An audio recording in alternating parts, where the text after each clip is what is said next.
ጥዕና ሃበልና ክቡራትን ክቡራንና ዩቲዩብና ቻናል ቤተሰባት ሕጅዝ ተሰምዑ ዜናታት ሒዝናልኩም ቀሪብና ኣለና። አርእስተ ዜና ዋና ጸሓፊ ሕቡራት ሃገራት ኣብ ጉዳይ ትግራይ እንታይ ከም ዝበሉን ዝሃብዎ መጠንቀቕታን ከምኡ ድማ ኣሜሪካ ልዕሊ 5,000 ኢትዮጵያውያን ካብ ምብራር ዘትረፋ ውሳነ እንታይ እዩ ሓቢርና ክንከታተሎም ኢና። ሰናይ ጻንሒት። ዝርዝር ዜና ውድብ ሕቡራት ሃገራት ኣብ ክልል ትግራይ ዝረአ ዘሎ ናብ ጎንፂ ናይ ምምላስ ዝንባለታት ከም ዘሻቀሎ ገሊጹ። እቲ ሎሚ ብቤት ጽሕፈት ዋና ጸሓፊ ዝወጽእ መግለጺ እቲ ሕብረት ሎም ቅነ ኣብ ኢትዮጵያ ብፍላይ ድማ ኣብ ክልል ትግራይ ዝረአ ዘሎ ሓደሽቲ ምዕባለታት ብቐረባ ይከታተሎ ከም ዘሎ የመልክት። እቲ መግለጺ ብስም ምክትል ወሃቢ ቃል እቲ ቤት ጽሕፈት ፋህራን ሃቅ ዝወጸ ኮይኑ እቲ ሓድሽ ኩነታት ኣዝዩ ዘሻቅል ከም ዝኾነን እቲ ዋና ጸሓፊ ብትኹረት ይከታተሎ ከም ዘሎን ይሕብር። ካብ ዝሓለፈ ቀዳመ ሰንበት ጀሚሩ ኣብ ከባቢታት ወረዳ ጸለምትን ደቡብ ትግራይን ኣብ መንጎ ሓይልታት ትግራይን ሰራዊት ኢትዮጵያን ግጭት ከም ዘጋጠመ ጸብጻባት ይሕብሩ። ኣብ ዝሓለፈ መዓልታት ድማ ኣብ 3 ከባቢታት ዞባ ማእከል ትግራይ መጥቃዕቲ ድሮን ከም ዝተፈጸመ ምፍላጥ ተኻኢሉ እዩ። እዚ ከምዚ ኢሉ እንከሎ ካብ ናብን ኣዲስ ኣበባን ከተማታት ትግራይን ዝግበራ በረራ ነፈርቲ ካብ ዝቋረጽ 4 መዓልቱ ዝሓዘ ኮይኑ ኣብ ልዕሊ ህዝቢ ሸቕሎትን ምጭንናቕን ኣስዒቡ ከም ዘሎ ጸብጻባት ይሕብሩ።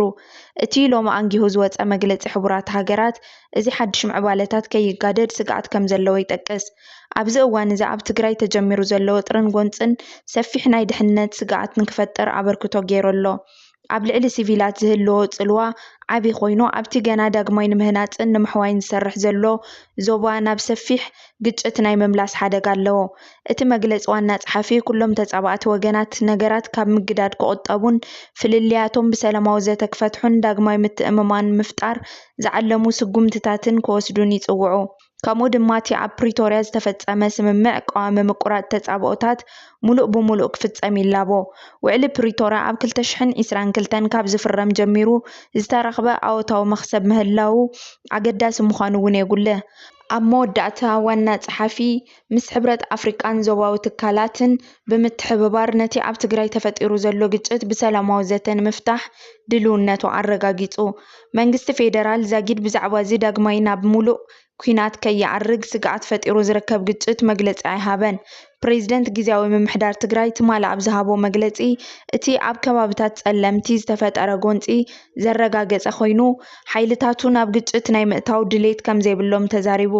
ሓይልታቱ ኣብቲ ከባቢ ኣብ ልዕሊ ተወለድቲ ዝበጽሕ ዘሎ ግፍዒ ንምክልኻል ናብቲ ከባቢ ከም ዝተንቀሳቐሱን ዝኾነ ግጭት ናይ ምጅማር ባህጊ ከም ዘየለን ሓቢሩ። እንተኾነ እቶም ብመሰረት ውዕሊ ፕሪቶርያ ዕልባት ክረኽቡ ይግባእ ዝበሎም ዓበይቲ ጉዳያት ሕዚ እውን ብሰላማዊ ዘተ ዕልባት ክረኽቡ ምምሕዳሩ ቀዳምነት ከም ዝህብ ኣብቲ ብቴሌቭዥን ትግራይ ዝተመሓላለፈ ቃለ መሕተት ኣብሪሁ። ዛዕባታት ተመዛበልቲ ኣልዒሉ ዝተዛረበ ጀነራል ታደሰ ምምሕዳራት ምዕራብ ትግራይ ጸለምትን ብመሰረት እቲ ውዕል ናብ ንቡር ምምሕዳሮም ክምለሱ ጸዊዑ። ብፍላይ እቲ ኣብ ገለ ከባቢታት ትግራይ ዝተፈጸመ መጥቃዕቲ ድሮን ድማ እቲ ኩነታት ናብ ሙሉእ ጎንፂ ዘሰጋግር ስጉምቲ ክብል ኮኒኑ። ኣሜሪካን ልዕሊ 5,000 ኢትዮጵያውያን ካብ ምብራር ዘትረፈ ውሳነ።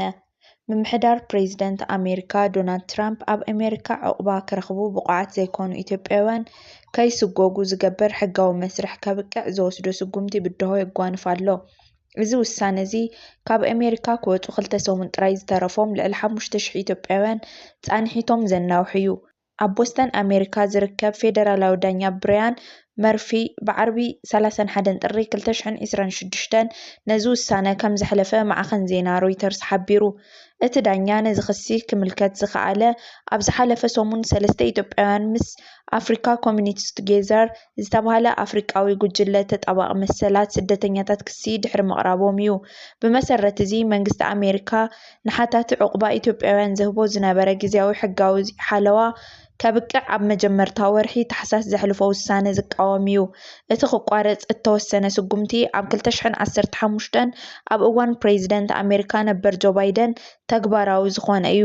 ምምሕዳር ባይደን መሰል ዕቑባ ዘይብሎም ኢትዮጵያውያን ካብ ኣሜሪካ ከይስጎጉን ፍቓድ ስራሕ ከይረኽቡን ዘኽእል ሓለዋ ብቐንዱ ዘናውሖ ምስ ኩናት ትግራይ ዝተኣሳሰረ እዩ ነይሩ።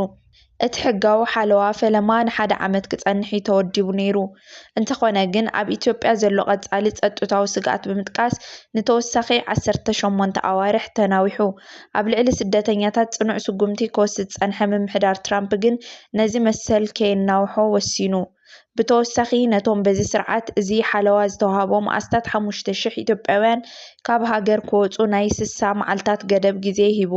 ነቲ ስጉምቲ ብምቅዋም ክሲ ዘቕረቡ ኢትዮጵያውያን ጉጅለታት ተጣበቕቲ ሰብኣዊ መሰላትን ምምሕዳር ትራምፕ ነቲ ሓለዋ ብናይ 60 መዓልታት ምልክት ጥራይ ከብቅዕ ምውሳኑ ኣብ ኢትዮጵያ ዝካየድ ዘሎ ዕጥቃዊ ግጭት ኣብ ግምት ብምእታው ዘይሕጋዊ እዩ ክብሉ ተማጊቶም።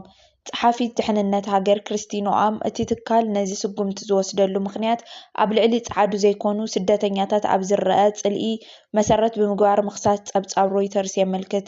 ነቲ ጉዳይ ዝሰምዕ ዳኛ ብራያን መርፊ እቲ ሕጋዊ ምጉት ንክስማዕ ዝያዳ ግዜ ንክወሃቦ ኢትዮጵያውያን ክወጽሉ ዝተቐመጠ ገደብ ግዜ ክእገድ ዝገብር ትእዛዝ ኣውፂኡ። ኣብዚ እዋን እዚ ክፍሊ ድሕንነት ሃገር ብኸመይ ኣብዚ ውሳነ ከም ዝበጽሐ ዝገልጽ ዝርዝር መዛግብቲ ከም ዝቐርብ እውን እቲ ቤት ፍርዲ ጠቒሱ።